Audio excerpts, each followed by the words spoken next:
Sejam bem-vindos ao canal Beleza do Entardecer.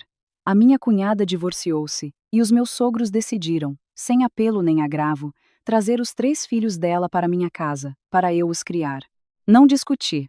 Apenas reservei silenciosamente um voo para uma viagem de trabalho ao estrangeiro. Ficaram imediatamente em pânico. 8 anos de paciência como nora. Nunca imaginei que o lar que construí com o meu suor e as minhas lágrimas seria espezinhado de um dia para o outro. Os meus sogros tomaram a iniciativa de trazer os seus 3 netos, forçando-me a criá-los para encobrir a irmã viciada no jogo. Pensavam que eu seria dócil e submissa, mas enganaram-se. Chegara a hora de pôr ordem na casa com mão de ferro. O meu nome é Sofia, uma mulher de 35 anos, atualmente chefe de equipa de marketing numa multinacional. O meu marido é o Tiago, um engenheiro informático bondoso, mas por vezes demasiado fraco perante a família.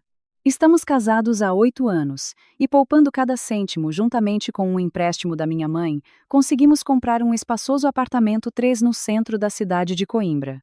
Este lar é o meu suor e as minhas lágrimas, o meu único refúgio de paz após as horas de trabalho estressantes na empresa. A família do meu marido vive numa aldeia.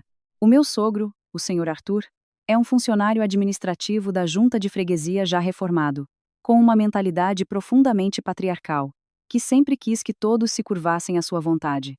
A minha sogra, a senhora Amélia, é uma mulher tradicional que passou a vida inteira como dona de casa, e é especialmente cega quando se trata de mimar os filhos, sobretudo a sua filha mais nova, a Liliana. A Liliana é a irmã do meu marido. Desde pequena que é gulosa e preguiçosa. Casou-se, mas o seu feitio não mudou, passando os dias em convívios e no jogo, negligenciando a família. A vida do nosso casal era, na sua essência, muito tranquila. Até uma noite a meio da semana. Tinha acabado de pôr na mesa uma refeição quente e caseira, quando soaram batidas insistentes e apressadas à porta. O Tiago foi abrir e, diante de nós, estava uma cena de puro caos. Os meus sogros estavam lá, carregados com todo o tipo de sacos, grandes e pequenos. Atrás deles, 3 crianças morenas e irrequietas choravam e lamentavam-se. Eram o Bruno, de 7 anos, a Beatriz, de 5, e o Bernardo, de 3. Eram os 3 filhos da Liliana. Fiquei paralisada, sem perceber o que se passava, quando o meu sogro empurrou o Tiago para o lado e guiou toda a comitiva diretamente para a sala de estar. As crianças, mal viram o espaço amplo, começaram a correr descontroladamente pelo chão de madeira, pisando o tapete de pelo branco que eu tinha acabado de lavar no fim de semana com os sapatos enlameados. O meu sogro sentou-se pesadamente no sofá, soltou um suspiro e, com uma voz retumbante, anunciou uma notícia bombástica. A Liliana tinha se divorciado. O marido não aguentava mais os seus maus hábitos e expulsou-a de casa, recusando-se a ficar com qualquer um dos filhos. Por pena da filha e dos netos, decidiram juntar os seus pertences e trazer as 3 crianças diretamente para nossa casa, para que pudessem ser bem cuidadas. Fiquei de pé, petrificada no meio da sala, como se alguém me tivesse despejado um balde de água gelada por cima. Este apartamento só tem 3 quartos. Um é do casal, outro uso como escritório, pois preciso de silêncio absoluto. O quarto restante servia de arrecadação e quarto de hóspedes, e estava quase sempre vazio. Agora, de repente, 5 pessoas mudavam-se para cá, sem um único telefonema prévio para discutir o assunto. Durante o jantar dessa noite, o ambiente era extremamente pesado. As crianças competiam em gritos, a pedir carne, e atiravam comida por toda a mesa. O meu sogro bebeu um golo de vinho e bateu com a mão na mesa com força, garantindo-nos, de peito feito, que podíamos ir trabalhar descansados. Disse, palavra por palavra, que ele e a mulher, estes 2 velhos, tratariam de tudo para os netos. Desde ir ao mercado, cozinhar, dar-lhes banho, até levá-los e buscá-los à escola. Eles encarregar-se iam de tudo. O Sr. Arthur frisou que não me incomodariam nem um bocadinho, que eu não teria de me preocupar nem gastar um único cêntimo. A minha sogra, sentada ao lado, acenava vigorosamente com a cabeça, prometendo manter a casa impecavelmente limpa. O Tiago, ao ouvir os pais, suspirou de alívio, servindo-lhes comida apressadamente e depois olhando para mim com um olhar que suplicava a minha concordância. Engoli a comida que me soube amarga na garganta, sem dizer uma palavra.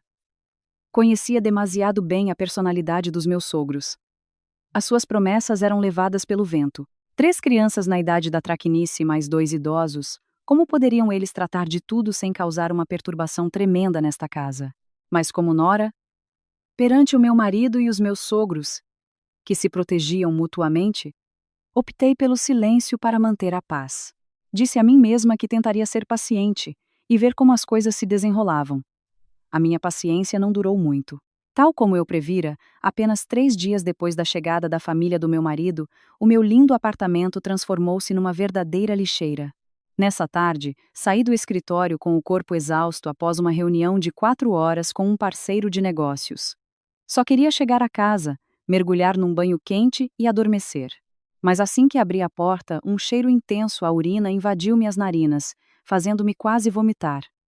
A cena diante dos meus olhos fez-me duvidar do que via. O chão estava pegajoso com manchas de líquidos e migalhas de bolachas espalhadas por todo o lado. No nosso caro sofá de pele, o Bruno e a Beatriz saltavam como se estivessem num trampolim. As almofadas decorativas estavam rasgadas, com um enchimento de algodão a voar pela sala. Corri, alarmada, para o meu quarto. A porta estava escancarada.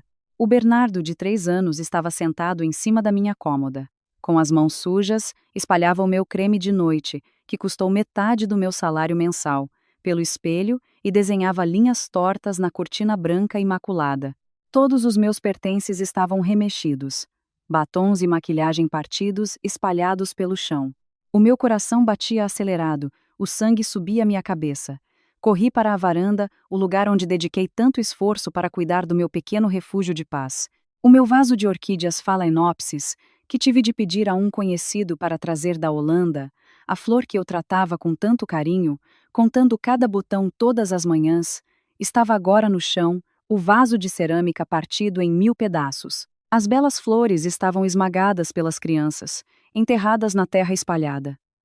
Nesse exato momento, a minha sogra saiu da cozinha, com uma concha de sopa na mão. Ao ver-me paralisada a olhar para o vaso partido, não mostrou qualquer sinal de remorso e começou imediatamente a defender os netos. Disse que as crianças não sabem o que fazem, que apenas estavam a correr e a brincar, e que esbarraram nele por acidente. Censurou-me, dizendo que eu, como adulta, não devia implicar com crianças em crescimento. Se um vaso se parte, compra-se outro e pronto. O meu sogro, que estava a ver televisão, virou-se e juntou-se ao coro. Disse que um vaso de flores não valia uns trocos e que não era motivo para eu fazer cara feia a eles. Acusou-me de desprezar as pessoas da aldeia, de não os receber bem a eles e aos netos, e de, por isso, procurar pretextos para criar problemas. Elevou o tom de voz para me dar uma lição sobre os deveres de uma nora, sobre os laços de sangue e a família, exigindo que eu fosse tolerante e generosa. Fiquei em silêncio no meio da ruína da minha própria casa. Não gritei. Não chorei. Nem discuti. Percebi que qualquer discussão naquele momento seria inútil. As pessoas à minha frente não valorizavam o meu esforço, nem o meu espaço pessoal. Assumiam o meu sacrifício como algo garantido.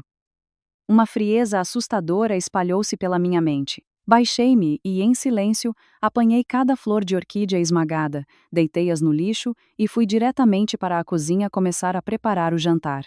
Nessa noite, ainda preparei um jantar completo. Fiz panados de frango crocantes, que as crianças adoram.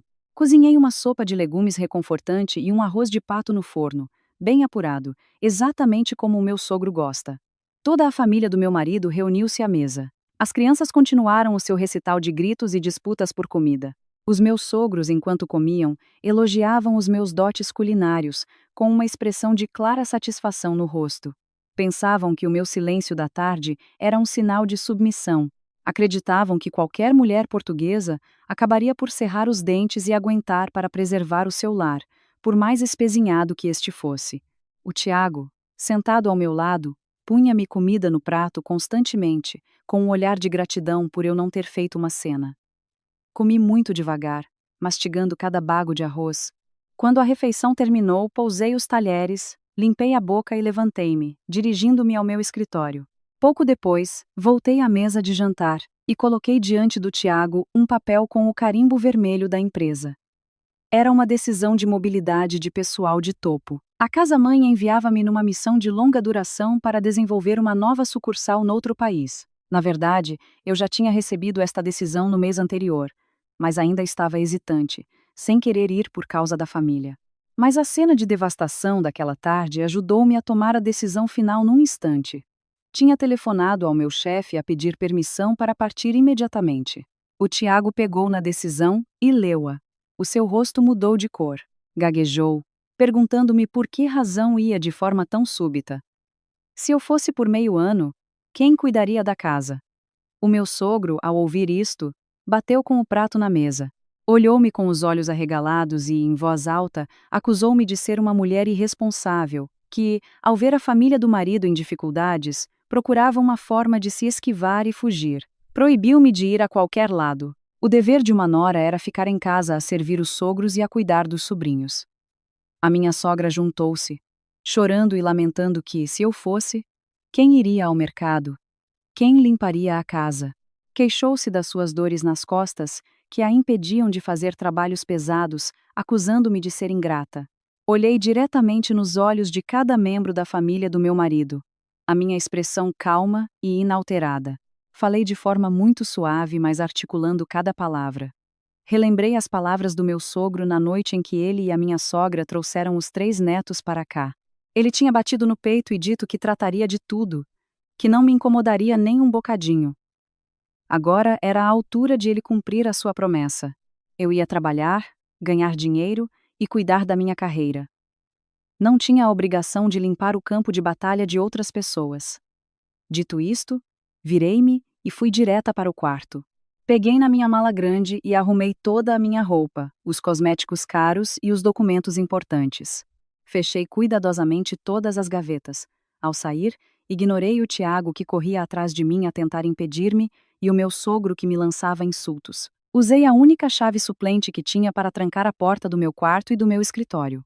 Arrastei a mala até a porta. Olhei para o meu marido uma última vez.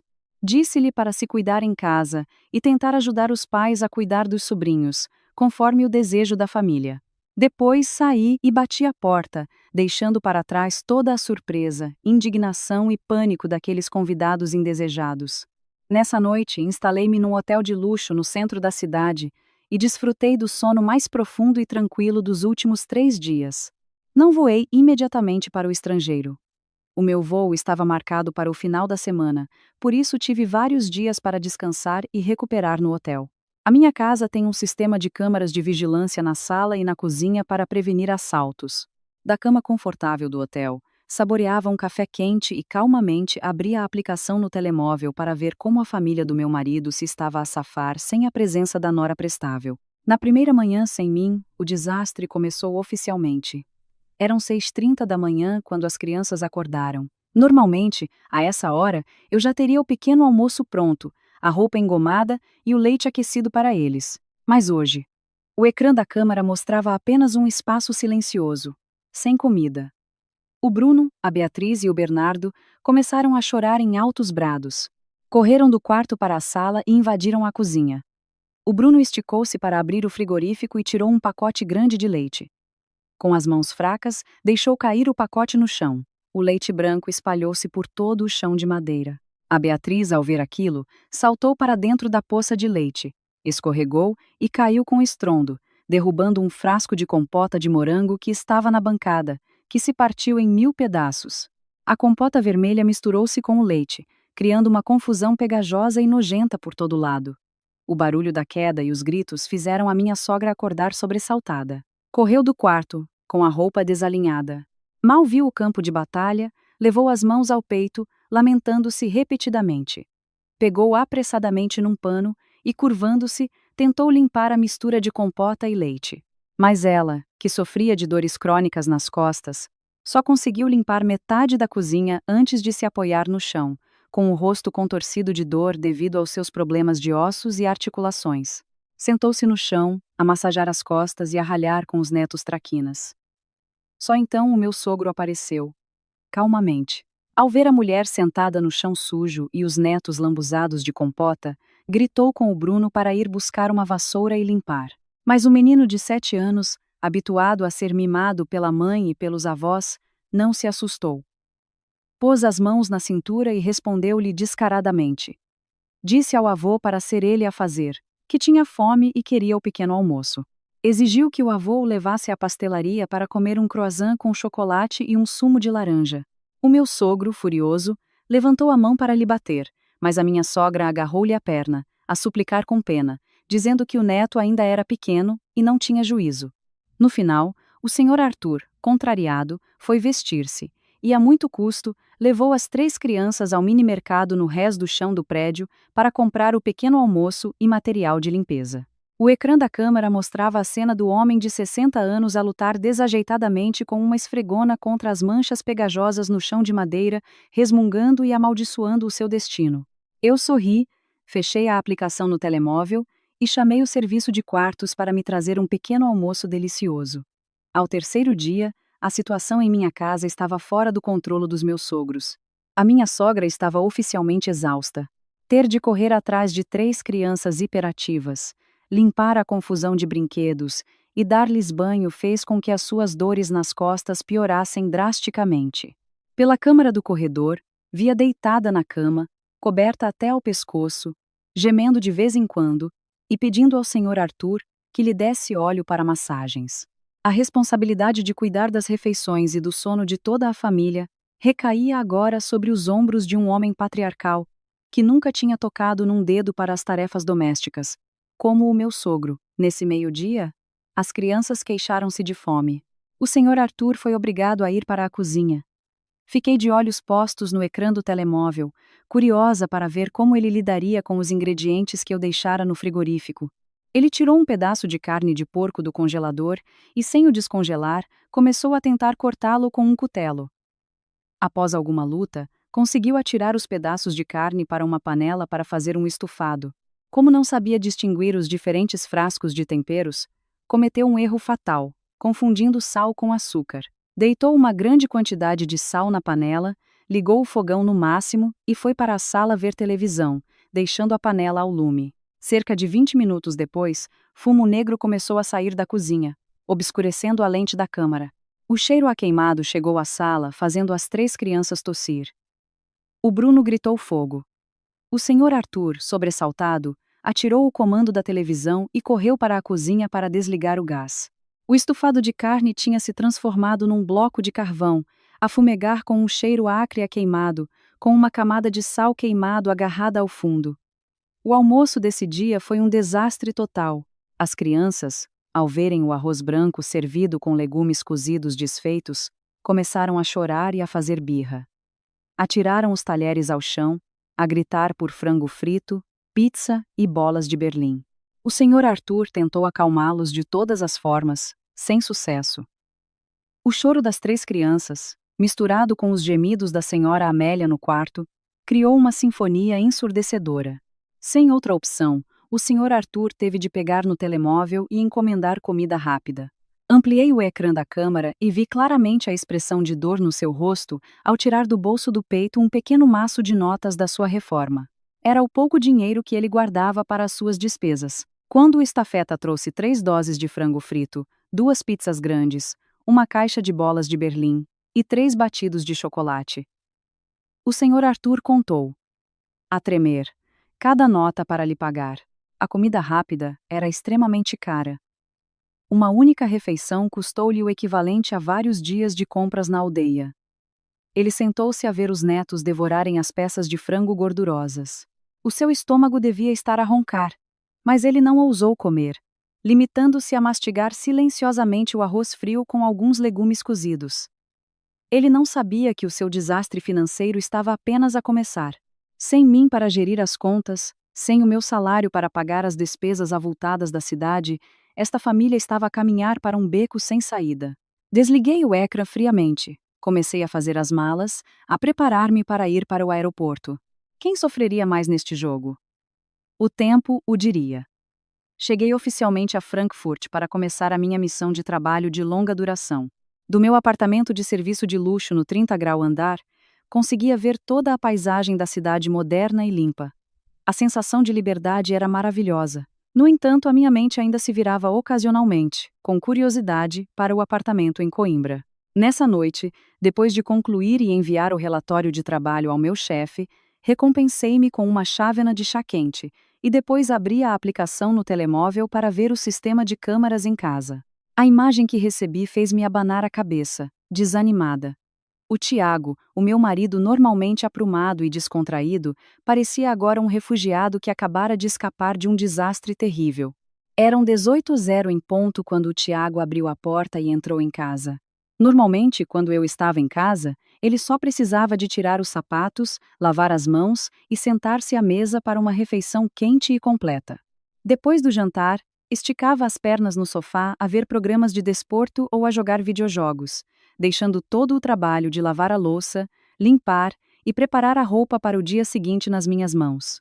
Ele sempre considerou as tarefas domésticas como coisas insignificantes, que não exigiam qualquer esforço. Mas agora, a realidade tinha lhe dado uma bofetada violenta. Pela expressão crispada no seu rosto, pude adivinhar que o cheiro que o recebeu à porta não era o de comida deliciosa, mas sim uma mistura horrível. Era uma combinação do cheiro de iogurte azedo derramado no chão e não limpo, do cheiro intenso à urina do Bernardo no sofá e do cheiro a queimado do incidente do estufado do meu sogro ao almoço, que ainda pairava no ar. A sala de estar que se apresentava diante do Tiago não era diferente de uma lixeira pública.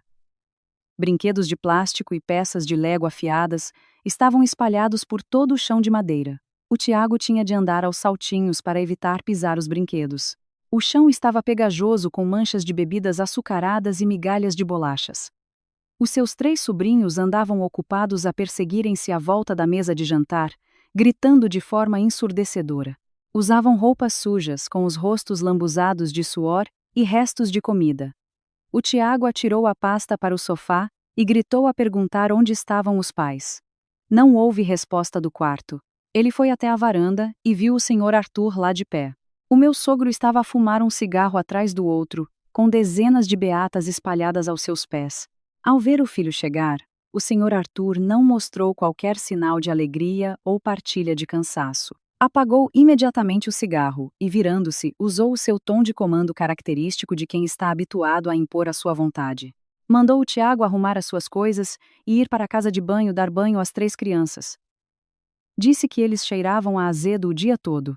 Queixou-se de que estava demasiado velho e fraco, que tinha passado o dia a lutar com 3 netos endiabrados. Além disso, a limpeza da casa tinha o deixado de rastos. A mãe estava no quarto a gemer com dores nas costas e não podia fazer mais nada. Dito isto, o Sr. Arthur foi direto para o seu quarto. Bateu a porta e deixou toda a responsabilidade caótica para o filho, que ficou parado, perplexo. Viu Tiago de pé, paralisado no meio da casa, a passar as mãos pelo cabelo. O cansaço de um dia de trabalho em frente ao computador e a lidar com linhas de código complexas parecia ter se multiplicado por 100. Sem mim em casa, ele não tinha ninguém a quem delegar responsabilidades. Arregaçou as mangas da camisa e arrastou o Bruno e a Beatriz para a casa de banho. A cena que se seguiu foi uma verdadeira batalha. As crianças não cooperavam, choravam, esperneavam, salpicavam água por toda a casa de banho e encharcavam a roupa de trabalho do Tiago. O Tiago, furioso, gritou, mas os seus gritos foram completamente abafados pelos berros das 3 crianças. Depois de lhes dar banho, o Tiago teve de pegar na esfregona e limpar as poças de água ao longo do corredor. Seguiu-se a sessão de ajuda com os trabalhos de casa do Bruno. O menino estava no 2º ano. Mas era muito preguiçoso. Sentou-se à secretária, mas brincava com o lápis e pedia constantemente para ver o telemóvel. O Tiago tentou conter a raiva, ensinando-lhe cada operação de soma e subtração.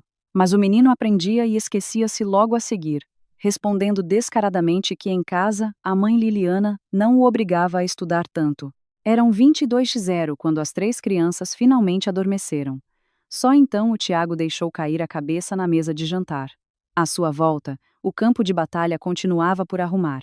Estava com fome, cansado, exausto tanto física como mentalmente. Só nesse momento ele deve ter começado a compreender o trabalho árduo e os sacrifícios silenciosos que eu suportei durante 8 anos para manter a paz artificial deste lar. Por volta das 2h da manhã, hora de Frankfurt, eu estava a mergulhar num sono profundo e tranquilo na cama de penas de ganso do hotel. O quarto estava completamente silencioso, a temperatura do ar-condicionado perfeitamente ajustada. De repente, o telemóvel na mesa de cabeceira começou a vibrar insistentemente, quebrando a tranquilidade. Franzi a testa e estendi a mão para o telemóvel. O ecrã iluminado mostrava o nome do meu marido. Olhei para o relógio. Em Portugal devia ser pouco mais da 1h da manhã. Um sorriso tênue apareceu nos meus lábios. Eu sabia que esta chamada chegaria mais cedo ou mais tarde. Só não esperava que fosse tão depressa. Sentei-me lentamente. Vesti um robe de seda fino. Servi um copo de água para umedecer a garganta e só então atendi a chamada com calma. A voz do Tiago soou pelo altifalante, sem qualquer traço da confiança habitual de um engenheiro. A sua voz estava rouca, embargada e carregada de um desespero profundo. Ele chamou o meu nome e começou a lamentar-se, dizendo que não aguentava mais. Descreveu como a casa estava agora suja e desarrumada como uma pocilga. Falou da impotência dos seus pais perante a traquinice excessiva dos 3 sobrinhos. Queixou-se de que chegava do trabalho exausto e não tinha um único grão de arroz para comer. E ainda tinha de se vergar para esfregar a casa de banho, lavar a pilha de roupa suja de comida das crianças e ficar acordado até tarde para limpar o campo de batalha que eles criavam. O Tiago quase soluçava ao telefone. Implorou-me que lhe desse um conselho.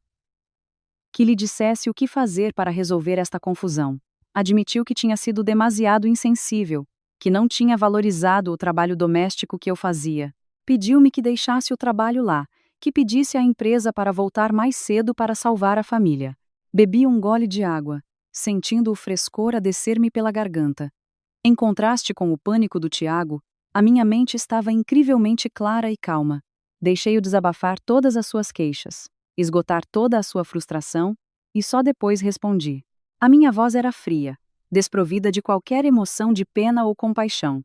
Disse-lhe, palavra por palavra, para se lembrar da noite fatídica em que os seus pais trouxeram as 3 crianças para nossa casa de forma agressiva. Perguntei-lhe se ele ainda se lembrava do que o seu pai tinha declarado de peito feito durante o jantar. O seu pai tinha prometido solenemente que ele e a avó tratariam de tudo, desde ir ao mercado, cozinhar, limpar, até dar banho e levar os sobrinhos à escola. O seu pai tinha garantido com todas as letras que não me incomodaria nem um bocadinho, que eu não teria de me preocupar com nada.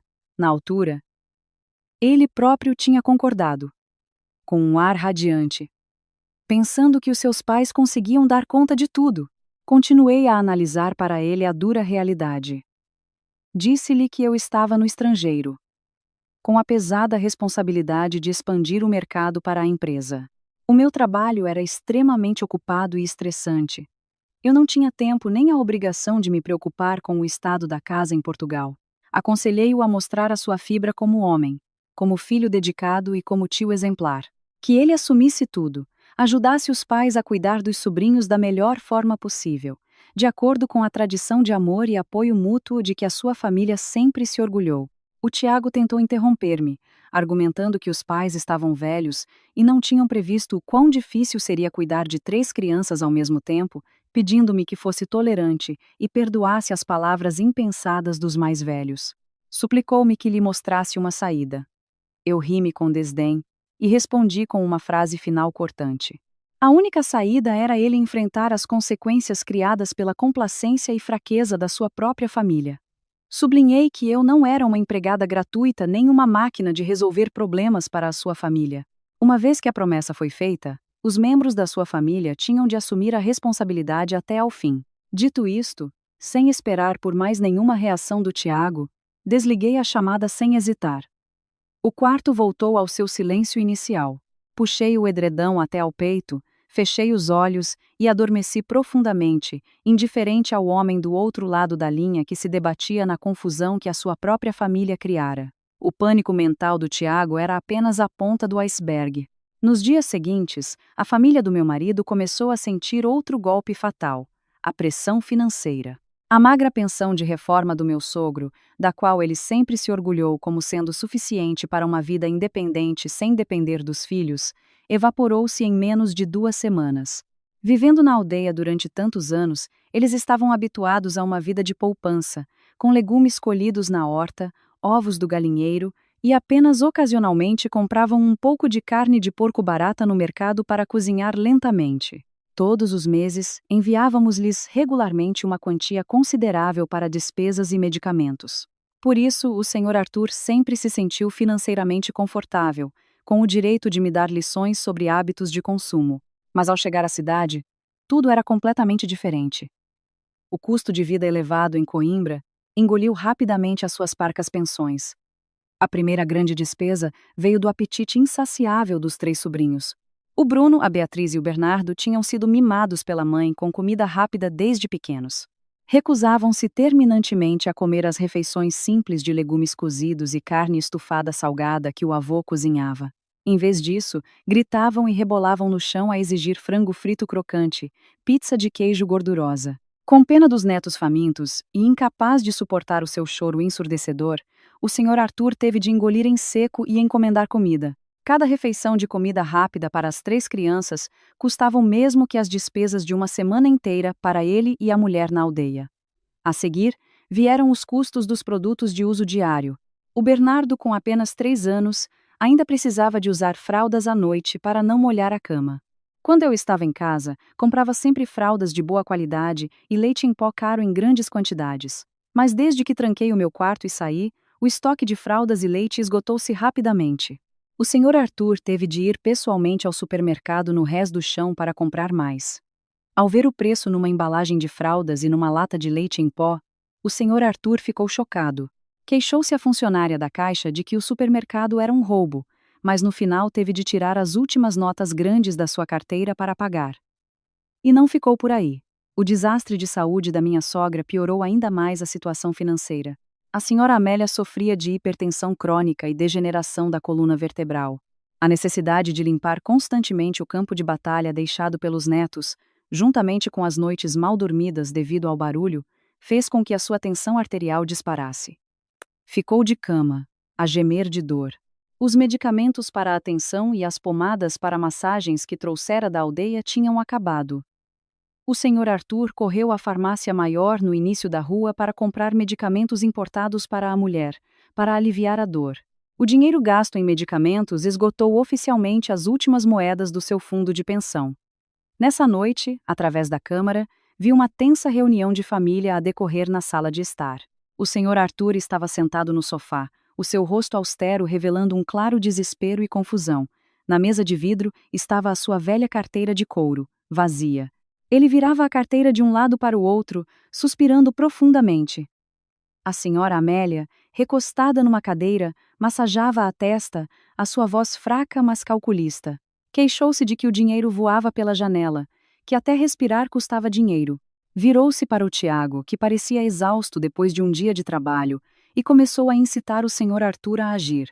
Ela argumentou que o Tiago, como engenheiro, ganhava um salário modesto e tinha de pagar o empréstimo da casa todos os meses, de onde viria o dinheiro para sustentar toda a família.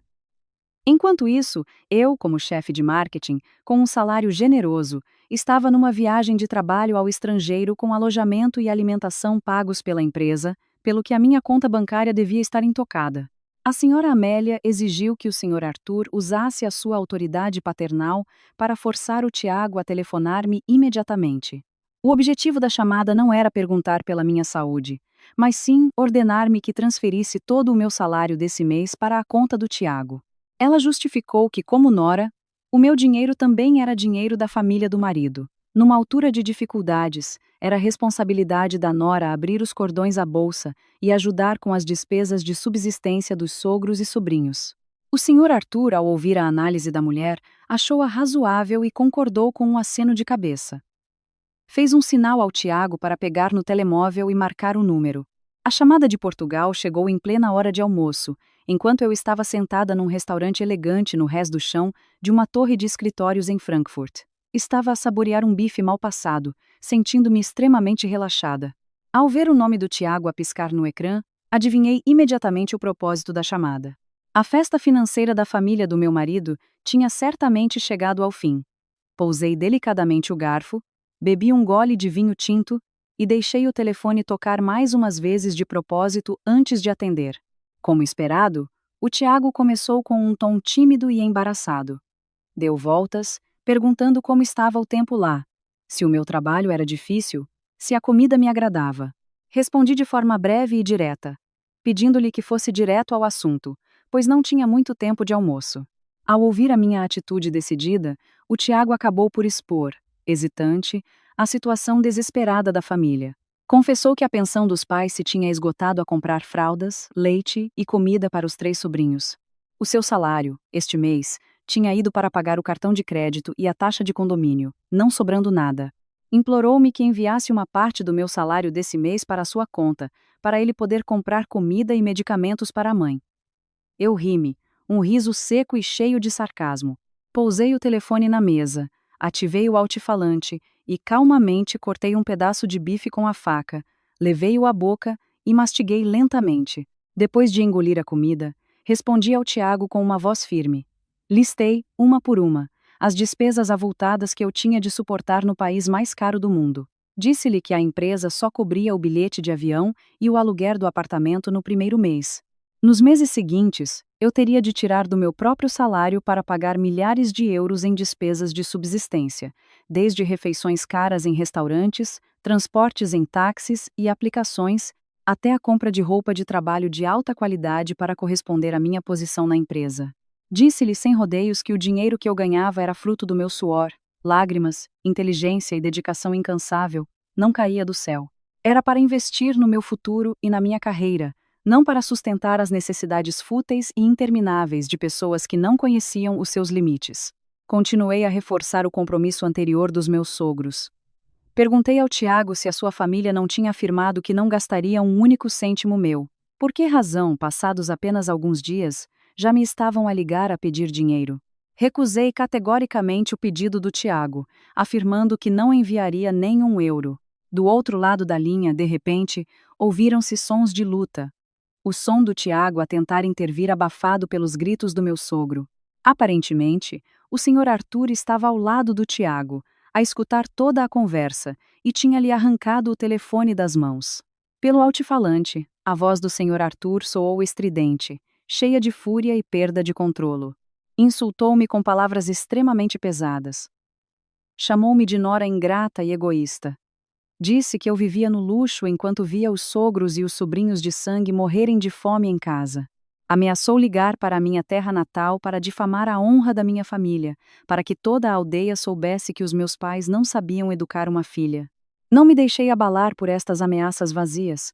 O último pingo de respeito que eu tinha por este sogro patriarcal tinha se esgotado completamente. Calmamente peguei no telefone, aproximei-o da boca e disse uma frase curta e decisiva. Disse ao Sr. Arthur que fizesse o que achasse correto, mas que não esperasse tirar-me um único cêntimo para alimentar a dependência tóxica da sua família. Dito isto, desliguei. Imediatamente, bloqueei o número do Tiago e outros contactos familiares da parte do meu marido para garantir que não me incomodariam mais. Continuei a desfrutar do meu excelente almoço, sentindo um alívio imenso por ter acabado de cortar uma corrente invisível que me prendera durante tantos anos. A minha recusa fria e a ação decisiva de bloquear os números de telefone foram um golpe duro no orgulho imenso do Sr. Arthur e acenderam uma chama de raiva na Sra. Amélia. Em casa, o casal de idosos não conseguia engolir este insulto. A Sra. Amélia, deitada no sofá com a mão no peito e a respiração ofegante, não parava de lamentar o seu destino por ter casado o filho com uma nora monstruosa. Na sua mente tacanha e conservadora, o facto de uma nora ganhar dinheiro e não o entregar automaticamente à família do marido para sustentar os sogros e cuidar dos sobrinhos era um crime hediondo, uma grave violação da moral tradicional. Encurralada financeiramente e movida por um desejo de vingança a qualquer custo, a Sra. Amélia decidiu lançar o seu ataque psicológico mais venenoso. Ela sempre acreditou que o ponto fraco de qualquer mulher portuguesa era a honra da sua família de origem. Decidiu usar o seu estatuto de sogra para pressionar a minha família a intervir, forçando-me a enviar dinheiro e a submeter-me. Pegou apressadamente no seu telemóvel antigo da mala, procurou na lista de contactos e ligou diretamente para a minha mãe, na aldeia. A minha mãe é uma professora primária reformada. Ao contrário da impulsividade e do dramatismo da Sra. Amélia, a minha mãe é uma pessoa extremamente calma, culta e muito delicada no seu trato. Vive sozinha numa pacata casa de pedra numa aldeia nos arredores de Coimbra, cuidando do seu pomar e participando em atividades de poesia com o grupo de idosos local. Quando recebeu a chamada da sua homóloga, a minha mãe tinha acabado de colher um cesto de couves no quintal. Limpou as mãos, sentou-se numa cadeira de madeira maciça, serviu-se de uma chávena de chá de cidreira, e só então, com calma, atendeu o telefone. Mal a senhora Amélia ouviu a voz da minha mãe, sem sequer a deixar cumprimentar devidamente, desatou a falar como uma cascata. A voz da senhora Amélia era chorosa e lamurienta, tentando deliberadamente passar a imagem de uma vítima indefesa a ser cruelmente espezinhada. Descreveu em pormenor a situação caótica da sua família. Criou um drama trágico sobre 2 idosos doentes a terem de se esforçar para cuidar de 3 pobres crianças órfãs. Exagerou todos os detalhes, acusando-me de ser uma nora ingrata que abandonou a casa e desapareceu para o estrangeiro para se divertir. Acusou-me de ser uma filha desnaturada por me recusar cruelmente a enviar dinheiro para salvar a família do marido da fome num momento de crise. Não se limitando a difamar-me, a senhora Amélia usou palavras insinuantes para criticar a educação que a minha mãe me deu. Disse que a minha mãe, sendo professora há tantos anos, não tinha conseguido ensinar à filha os deveres de uma nora, permitindo que ela desrespeitasse a família do marido. Exigiu que a minha mãe me ligasse imediatamente para o estrangeiro para me reeducar, forçando-me a enviar dinheiro para me redimir perante a família do marido. Caso contrário, a família dela devolver-me-ia ao fabricante, recusando-se a reconhecer uma nora tão rebelde. Do outro lado da linha, a minha mãe ouviu em silêncio, do início ao fim, toda a longa e impositiva ladainha da senhora Amélia. Não mostrou qualquer sinal de pânico.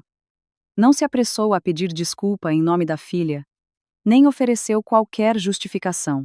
A minha mãe compreendia perfeitamente a situação.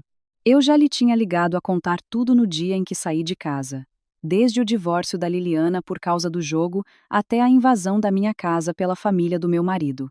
A minha mãe sempre apoiou a minha decisão de me libertar.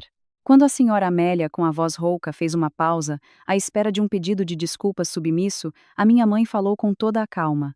A sua voz era suave e constante, sem qualquer vestígio de raiva ou sarcasmo, mas continha um peso imenso. A minha mãe disse à sua homóloga para se acalmar, beber um copo de água para descansar, que tudo se resolveria.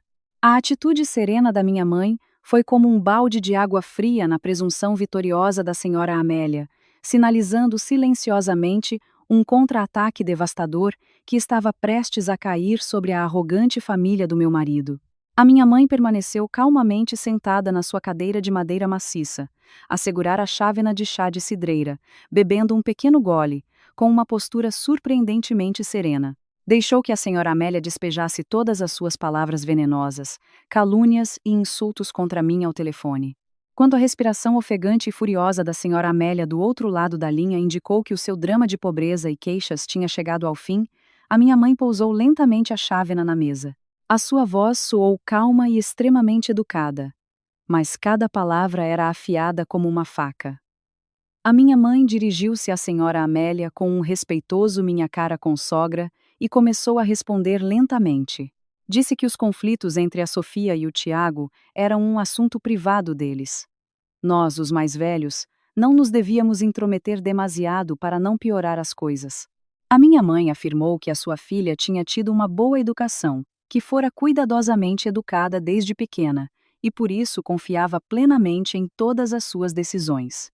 Se a Sofia escolheu ir trabalhar para longe, para progredir na carreira, deixando temporariamente o marido e a família dele a tratar das coisas em casa, devia haver uma razão profunda do lado da família do marido. A minha mãe aconselhou a senhora Amélia a refletir sobre o seu próprio comportamento e o da sua família antes de ligar a outras pessoas para as repreender. A senhora Amélia, ao ouvir isto, ficou engasgada de raiva, pronta para continuar a discutir. Mas a minha mãe não lhe deu essa oportunidade. Limpou a garganta e mudou completamente de assunto. Um assunto que a família do senhor Arthur e da senhora Amélia tinha tentado enterrar durante 8 anos. A minha mãe recordou suavemente a época em que o meu marido e eu nos casamos. Na altura, o Tiago e eu sonhávamos em ter a nossa própria casa em Coimbra, mas as nossas poupanças só chegavam para metade. Os meus sogros, na altura, gabavam-se a toda a família de que iam dar dinheiro ao filho para comprar um apartamento. Mas no dia de dar o sinal, o Sr. Arthur e a Sra. Amélia foram até a casa da minha mãe, na aldeia. Humildemente explicaram as suas dificuldades financeiras e, com palavras doces, pediram à minha mãe um empréstimo de 30.000 euros.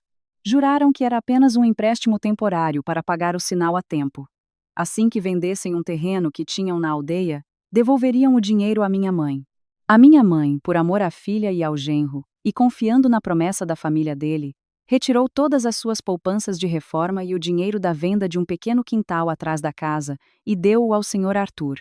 A minha mãe detalhou cada quantia, cada data. Disse que 30.000 euros, há 8 anos, era uma fortuna para uma professora reformada.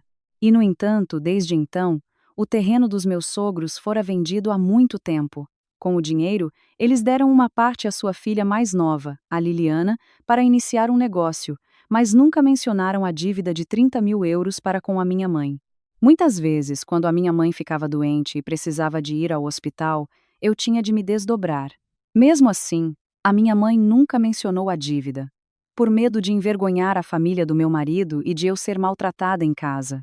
A voz da minha mãe tornou-se subitamente firme. Declarou abertamente que, se a senhora Amélia criticava a sua filha por falta de educação e considerava a sua família desgraçada, então ela também não precisava de manter as aparências.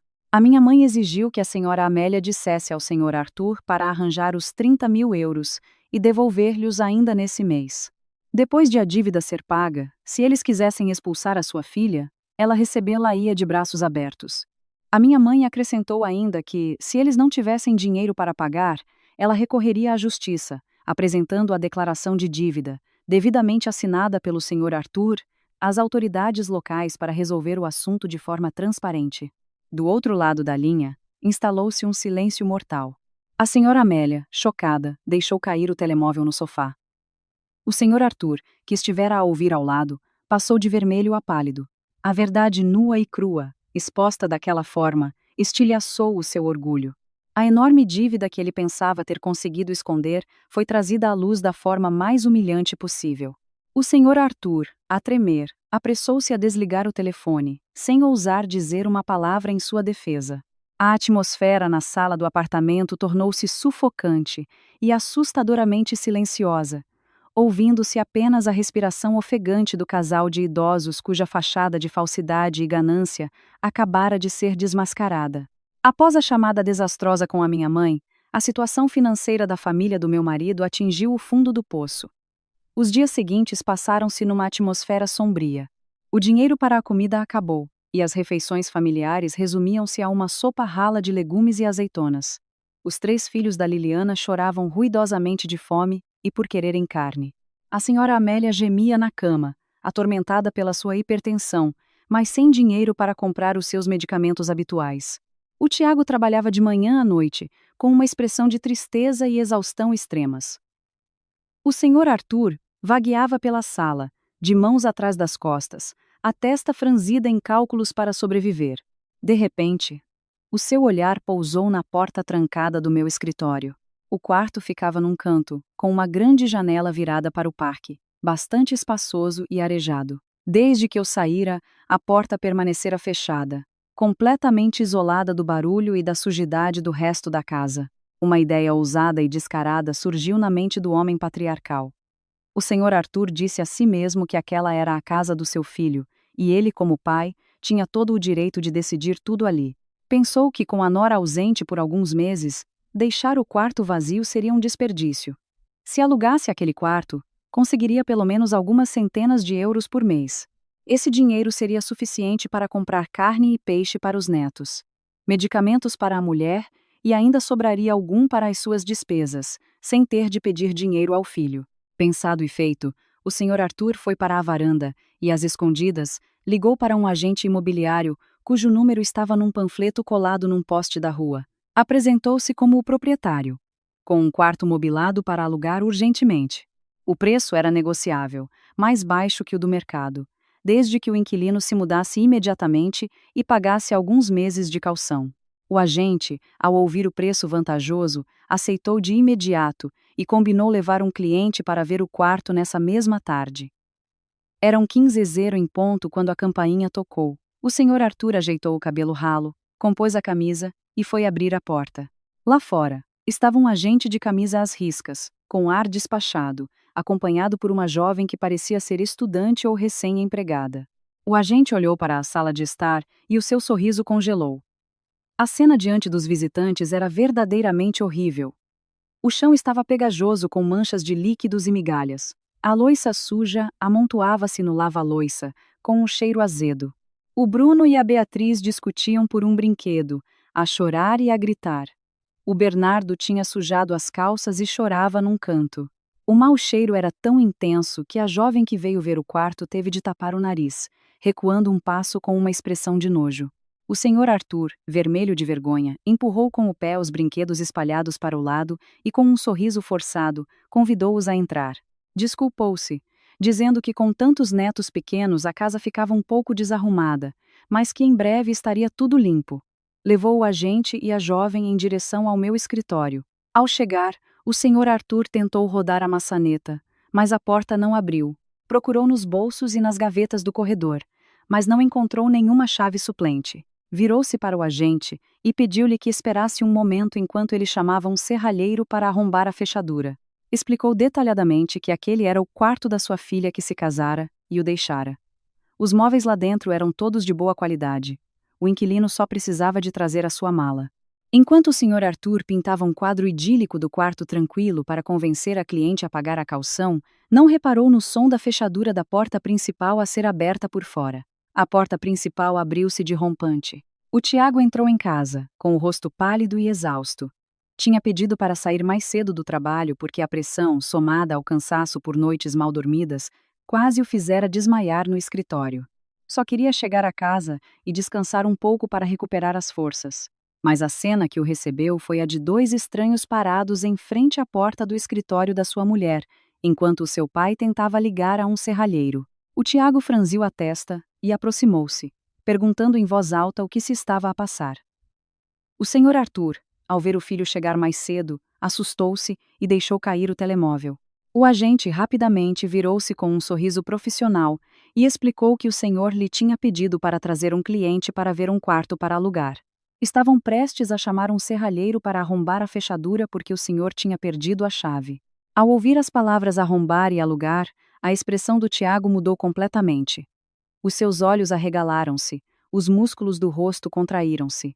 Toda a tensão, frustração e humilhação acumuladas nos últimos dias explodiram como um vulcão.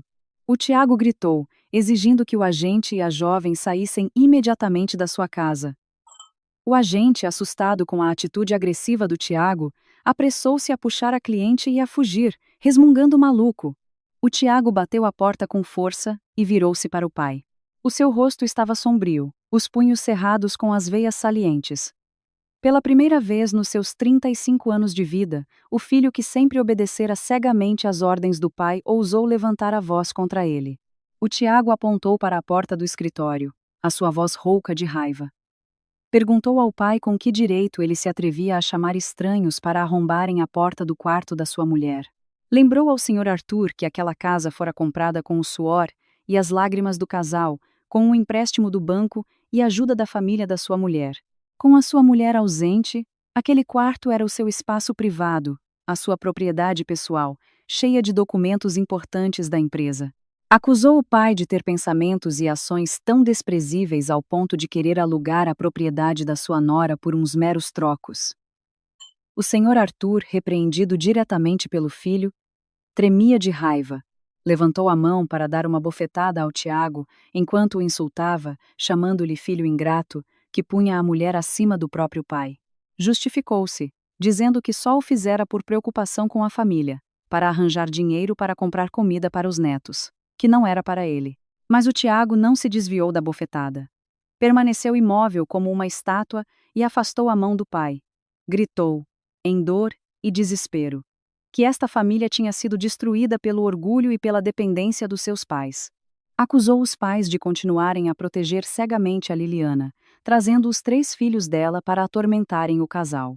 Denunciou a sua insensibilidade por terem levado a sua dedicada esposa a sair de casa, transformando a sua vida num inferno na terra, sem um único dia de paz.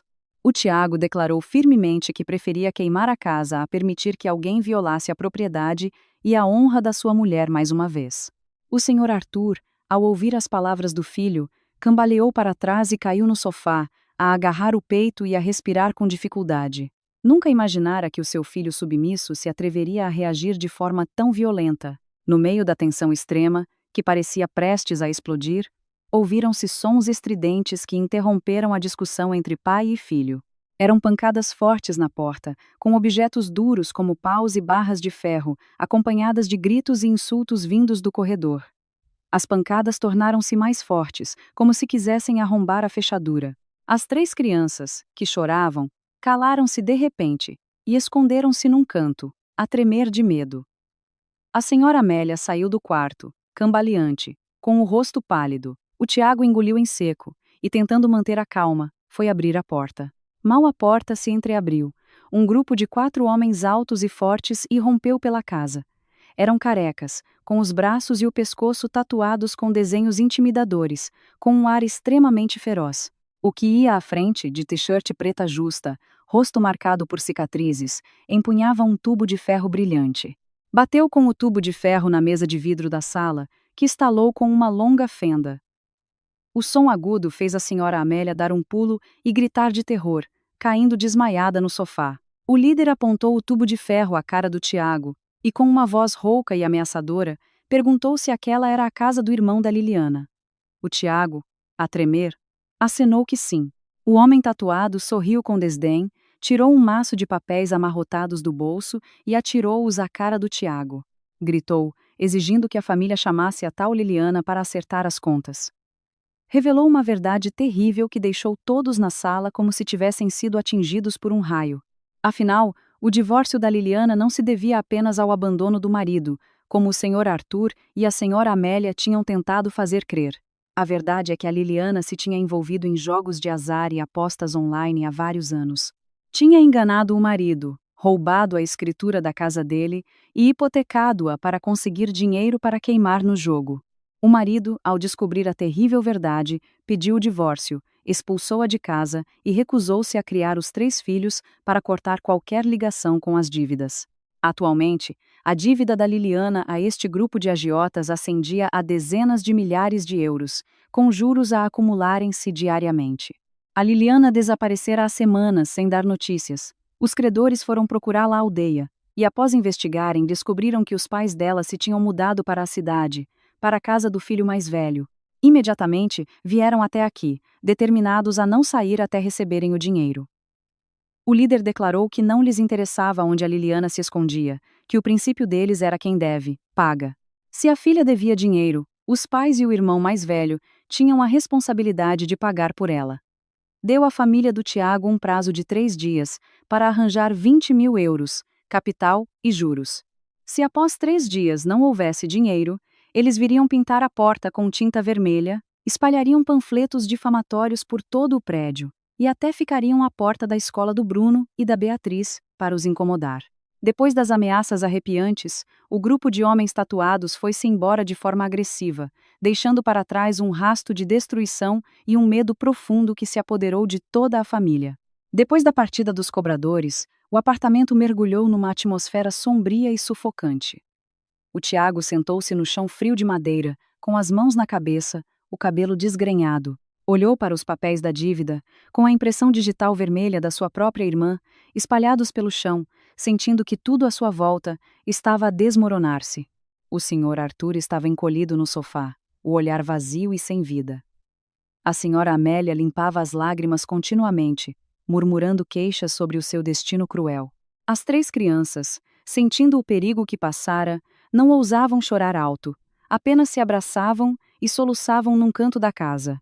Por volta das 21h, enquanto todos estavam mergulhados no desespero, ouviram-se batidas suaves e hesitantes à porta. O Tiago levantou-se, exausto, e foi abrir.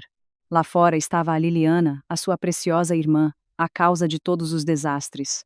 Diferente da sua aparência habitual, elegante e cuidada, a Liliana parecia uma desgraçada. O cabelo estava despenteado e pegajoso de suor, a roupa desalinhada e suja de pó, e os olhos com olheiras profundas revelavam o pânico de quem anda a fugir. A Liliana entrou rapidamente, fechou a porta com força e trancou-a, como se temesse que alguém a estivesse a perseguir. Mal viu os pais, desatou a chorar convulsivamente, correu e ajoelhou-se no chão, abraçando as pernas da senhora Amélia. Lamentava-se, dizendo que fora enganada, que tinha perdido tudo e que não tinha para onde ir, implorando aos pais que a salvassem. O Tiago, de braços cruzados, observava a cena de choro da irmã, com um olhar de fúria extrema. Questionou-a friamente sobre a verdade por trás da dívida de 20.000 euros aos agiotas. A Liliana, vendo que não podia negar mais, confessou tudo entre soluços. Chorou, justificando-se que no início só queria jogar umas vezes para ganhar algum dinheiro para as fraldas dos filhos. Mas quanto mais tentava recuperar, mais perdia, e quando se deu conta, a dívida já era impagável. O Tiago, furioso, gritou, perguntando a Liliana como pensava resolver aquela dívida colossal. Ou se pretendia que os bandidos viessem destruir a casa e raptar os seus filhos. Em vez de mostrar remorso e propor um plano para trabalhar e pagar a dívida, a Liliana parou de chorar e olhou em volta para o espaçoso apartamento 3 com um olhar calculista. Fez uma proposta tão descarada que chocou quem a ouviu.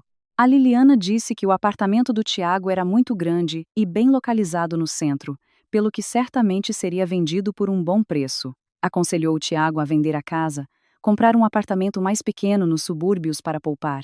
Com a diferença, o Tiago dar-lhe-ia os 20.000 euros para ela pagar aos agiotas e salvar a sua vida. Ainda teve o descaramento de argumentar que irmãos são como carne e osso. Em tempos de desgraça, o irmão mais velho tem o dever de estender a mão e salvar a irmã, que era a coisa certa a fazer. O Tiago, ao ouvir aquelas palavras loucas, sentiu como se lhe tivessem espetado uma faca no peito.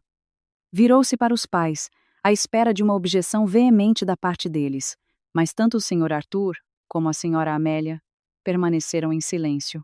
Baixaram a cabeça, sem dizer uma palavra em defesa da propriedade do filho, nem uma única repreensão à filha mimada. O silêncio de concordância dos pais foi a resposta mais cruel para o Tiago. Eles estavam dispostos a sacrificar todo o esforço, o futuro e o lar do seu filho mais velho, apenas para proteger e salvar a sua filha querida dos seus erros. Esta verdade brutal destruiu completamente o último vestígio de laço de sangue que restava no coração do marido submisso. O Tiago riu-se amargamente, e lágrimas de raiva começaram a escorrer pelo seu rosto encovado. Do ecrã do meu tablet, no meu apartamento em Frankfurt, assisti a cada momento que se desenrolava na sala da minha casa em Coimbra. O riso amargo e as lágrimas de raiva do Tiago foram a faísca que acendeu a bomba relógio que estivera comprimida durante tantos anos. O silêncio de concordância dos meus sogros perante a proposta de vender a casa para pagar a dívida da irmã foi a gota de água que deitou por terra o muro de devoção filial cega, que o Tiago sempre tentara manter. O Tiago limpou as lágrimas do rosto. A sua postura tornou-se subitamente firme e cheia de raiva. Aproximou-se da Liliana, que estava encolhida no chão, e olhou-a nos olhos. A voz do Tiago soou clara e firme, sem qualquer sinal de deferência ou cedência. Apontou o dedo à cara da Liliana e, em voz alta, desmascarou-a. Chamou a Liliana uma egoísta extrema, uma irresponsável que só pensava em si mesma, nunca nos outros. Relembrou todas as vezes que a Liliana causara problemas na aldeia, desde roubar as poupanças dos pais para comprar roupa até enganar os familiares. De cada vez, os pais tinham resolvido as consequências. Mas desta vez, a Liliana tinha ultrapassado todos os limites ao envolver-se no jogo e ao trazer um bando de agiotas à casa do irmão para o ameaçar. O Tiago, com a voz embargada, disse claramente que nunca venderia um único tijolo daquela casa para pagar os vícios da Liliana. A Liliana, ao ouvir as palavras do irmão, encolheu-se de medo, mas ainda tentou argumentar teimosamente. Apegou-se à desculpa de que irmãos de sangue devem ajudar-se em tempos difíceis, acusando o Tiago de ser insensível por não a ajudar. Ao ouvir estas desculpas, o Tiago ficou tão furioso que se riu alto. O seu riso ecoou pela sala desarrumada, um som de dor e indignação. De seguida, o Tiago virou-se e olhou diretamente nos olhos do seu pai. Despejou toda a frustração acumulada ao longo dos anos em perguntas cortantes como facas. O Tiago perguntou ao Sr. Arthur o que ele, o seu filho, significava realmente para eles. Se ele era apenas uma máquina de fazer dinheiro, um escudo para eles usarem para proteger os erros da sua filha mais nova. Condenou veementemente a proteção cega dos seus pais. Criticou-os por o terem forçado sempre a ceder à irmã desde pequeno, por o terem sobrecarregado com todas as responsabilidades da família alargada, esquecendo-se de que ele também tinha uma família pequena, que precisava de ser protegida. O Tiago relembrou a dívida de 30.000 euros que a família do Sr. Arthur tinha contraído com a sua sogra há 8 anos para dar o sinal para comprar precisamente aquele apartamento. Descreveu com amargura os dias em que ele e a mulher passavam fome e privações, a trabalhar arduamente dia e noite para pagar a prestação mensal ao banco. Falou do suor das noites em branco a trabalhar em projetos da minha parte para comprar cada peça de mobiliário da casa. O Tiago afirmou categoricamente que aquele lar era o fruto do suor e das lágrimas, do sangue do casal, e não um bem que caíra do céu para que os seus pais e a sua irmã o vendessem quando quisessem. O Sr. Arthur, sentado no sofá, tinha o rosto contorcido de raiva e vergonha. Tentou recuperar um pouco da sua autoridade paterna, gritando, proibindo o Tiago de falar de forma desrespeitosa com os seus pais. Mas o Tiago não tremeu como antes. Aproximou-se do Sr. Arthur, com um olhar determinado e ardente. Declarou firmemente que preferia atear fogo ao apartamento com as próprias mãos. Preferia morrer ali mesmo, a permitir que alguém, incluindo os seus próprios pais, tocasse nos direitos e no espaço da sua mulher mais uma vez. O Tiago sublinhou que fora a sua própria fraqueza e as imposições irracionais da sua família que levaram a sua dedicada esposa a sair de casa. Jurou que não deixaria essa tragédia repetir-se. Exigiu que o Sr. Arthur, a Sra. Amélia e a Liliana encontrassem uma forma de resolver a dívida que a própria Liliana criara. Que não o arrastassem para aquela lama. Cada palavra do Tiago foi como um martelo a esmagar a mentalidade conservadora e a dependência dos seus familiares. A sala mergulhou num silêncio assustador, ouvindo-se apenas a respiração ofegante e indignada do Tiago e os soluços assustados das 3 crianças encolhidas num canto. O despertar do marido submisso finalmente chegara. Embora o preço a pagar por este amadurecimento tardio fosse extremamente alto, a resistência feroz e as palavras firmes do Tiago parecem ter ultrapassado a capacidade de resistência psicológica da senhora Amélia. Durante toda a sua vida como mãe, ela sempre acreditou que o seu filho mais velho, bondoso e obediente seguiria para sempre todas as suas ordens. Sempre assumiu como uma verdade inabalável que o Tiago tinha de se sacrificar pela irmã. No entanto, nesse preciso momento, essa verdade desmoronou-se completamente diante dos seus olhos. As acusações firmes sobre a sua complacência cega, sobre a dívida de 30.000 euros à família da nora, e especialmente, a perspectiva de ser pressionada por agiotas, criaram um choque emocional demasiado grande. A senhora Amélia, sentada na cadeira, apertou com força o peito que arfava violentamente. O seu rosto estava pálido, os lábios acinzentados tremiam, e ela não conseguia dizer uma palavra. Tentou inclinar-se para a frente, com um olhar de pânico extremo, e de repente caiu no chão frio. O seu corpo convulsionou ligeiramente. A sua respiração tornou-se entrecortada e fraca. A cena na sala de estar mergulhou instantaneamente num caos total. O Bruno, a Beatriz e o Bernardo, ao verem a avó cair, começaram a gritar por ela. O Sr. Arthur, em pânico, saltou do sofá, tropeçou nos brinquedos, caiu e depois levantou-se desajeitadamente para ir ter com a mulher. Abanou os ombros da senhora Amélia com força, chamando repetidamente pelo seu nome em desespero. A Liliana, assustada, recuou, cobrindo o rosto com as mãos e chorando convulsivamente, sem se atrever a aproximar-se para ajudar. O Tiago, embora cheio de raiva, o seu instinto de filho não lhe permitiu ver a mãe em perigo. Correu para o lado da senhora Amélia. Desapertou-lhe rapidamente o colarinho da blusa para ajudar a respirar e, ao mesmo tempo, tirou o telemóvel do bolso e ligou para a emergência médica. A mão do Tiago tremia, a sua voz falhou ao dar a morada do prédio e o estado da paciente ao operador.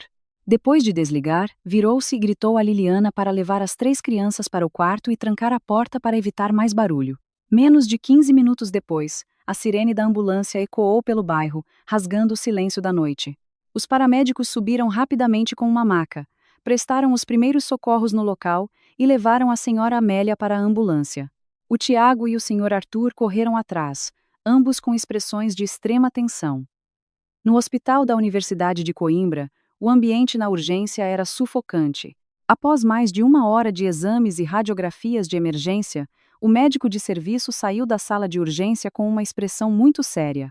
Informou à família que a senhora Amélia tinha sofrido um infarte agudo do miocárdio, devido a estresse nervoso excessivo, agravado pela sua hipertensão pré-existente. O estado da paciente era muito crítico e era necessária uma cirurgia imediata para colocar um stent na artéria coronária para lhe salvar a vida. O médico entregou um papel para um adiantamento dos custos hospitalares e exigiu que a família pagasse imediatamente uma quantia de vários milhares de euros para iniciar os procedimentos para a cirurgia. Isto sem contar com os custos dos cuidados intensivos e dos medicamentos caros após a operação. Ao ouvir a quantia de milhares de euros, o Sr. Arthur sentiu-se como se lhe tivessem drenado toda a força e caiu numa cadeira de plástico no corredor do hospital. As suas mãos calejadas cobriram o seu rosto envelhecido, que estava coberto de lágrimas. Nesse momento, ele percebeu a cruel realidade. A sua família estava verdadeiramente destruída. A sua conta bancária estava vazia.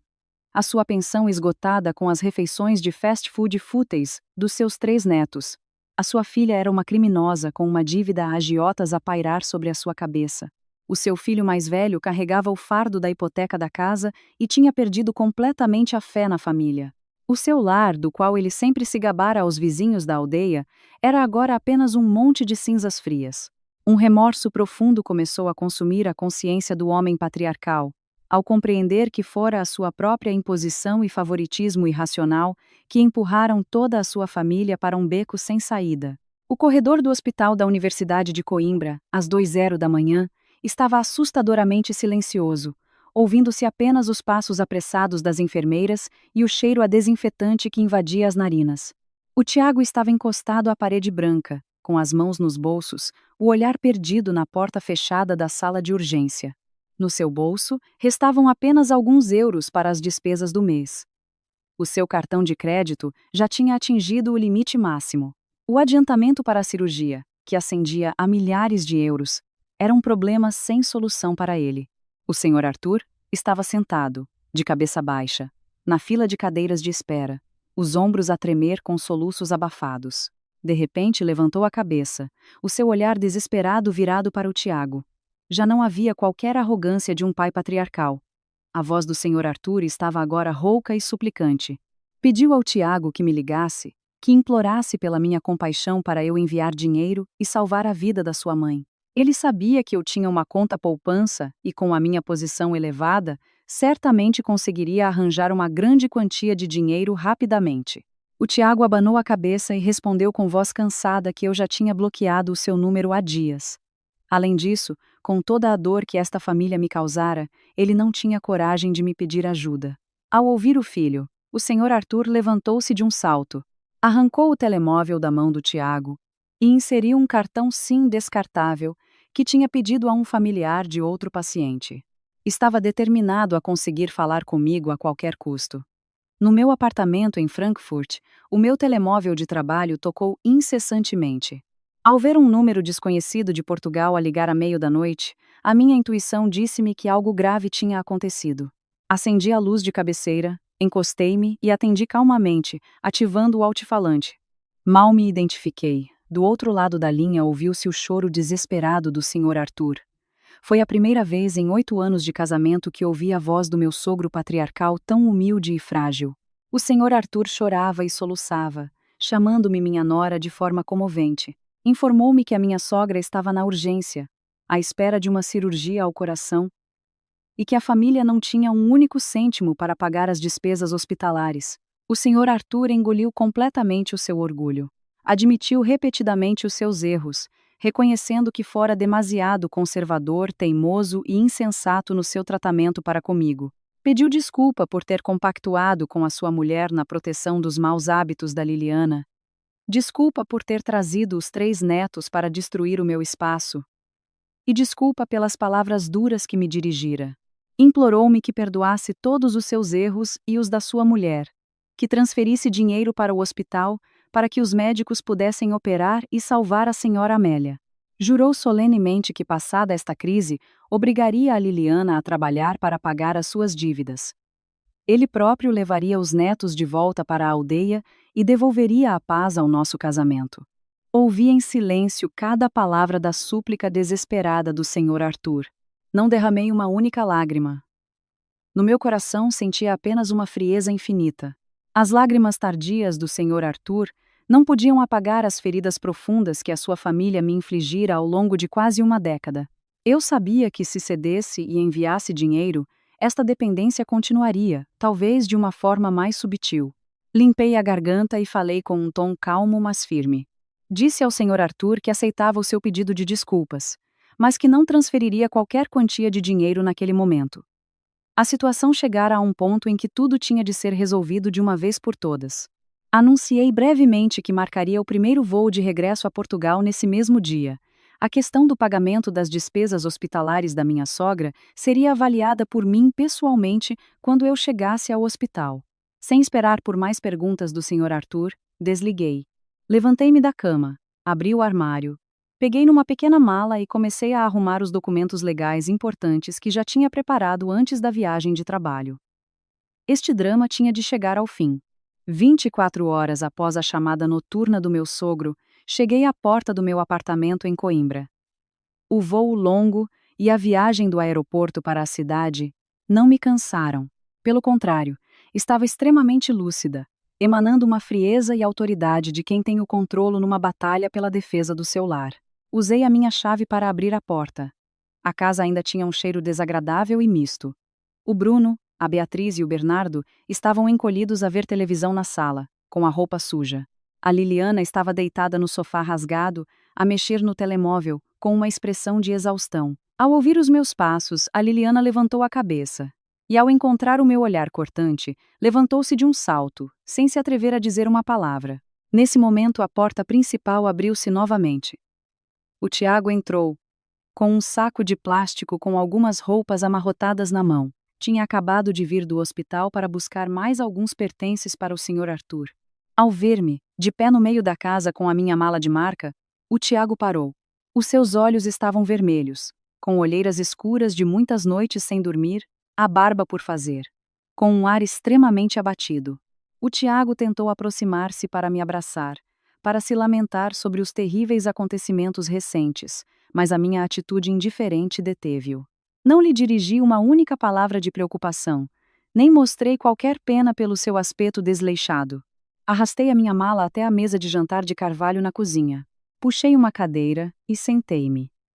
Abri a minha mala de pele, retirei calmamente uma pasta de documentos azuis e coloquei-a com força sobre a mesa. O som, embora não muito alto, foi suficiente para tornar a atmosfera da casa extremamente tensa.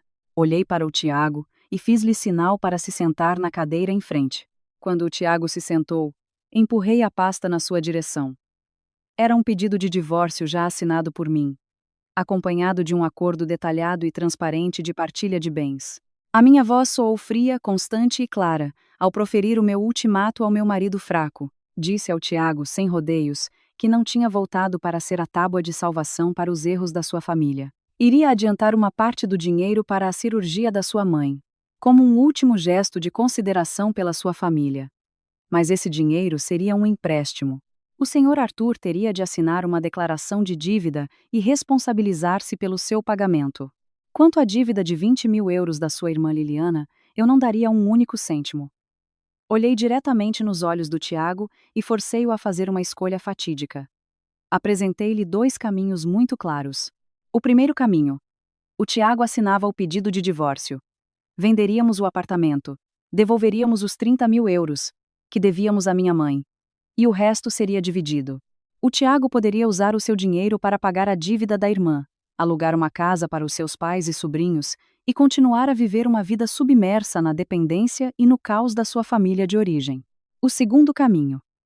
Se o Tiago quisesse salvar o nosso casamento, proteger o lar que construímos juntos, teria de assinar um acordo para cortar todos os laços tóxicos com a sua família.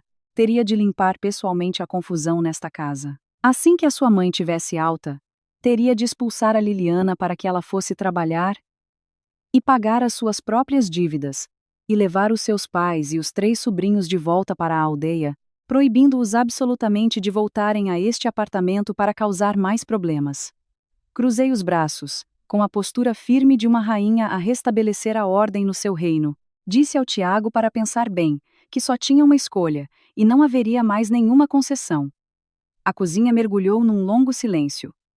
O Tiago olhava para o fino pedido de divórcio, que pesava como uma tonelada. A sua mão trêmula folheava as páginas do acordo de partilha de bens. Na sua mente travava-se uma batalha feroz, mas a memória dos dias infernais que vivera, a imagem dos agiotas tatuados a destruir os seus bens e a ganância descarada da sua irmã ajudaram-no a tomar uma decisão rápida. O Tiago pegou na caneta que eu deixara na mesa. Com um gesto decidido, assinou com força no final do acordo, escolhendo a sua mulher e recusando-se a assinar o pedido de divórcio. Levantou a cabeça e olhou para mim. Os seus olhos vermelhos cheios de remorso e determinação. Prometeu cumprir todas as minhas exigências. Comprometeu-se a, daí em diante, colocar a nossa pequena família em primeiro lugar, a nunca mais permitir que a sua bondade fosse explorada. Na manhã seguinte, uma verdadeira purga teve lugar no nosso apartamento. O Tiago acordou muito cedo. Pegou num saco, enfiou todas as roupas, cosméticos e pertences da Liliana e atirou-os para o corredor do prédio. Arrastou a Liliana, ainda sonolenta, para fora, apontou-lhe o dedo e proibiu-a de voltar a entrar em casa.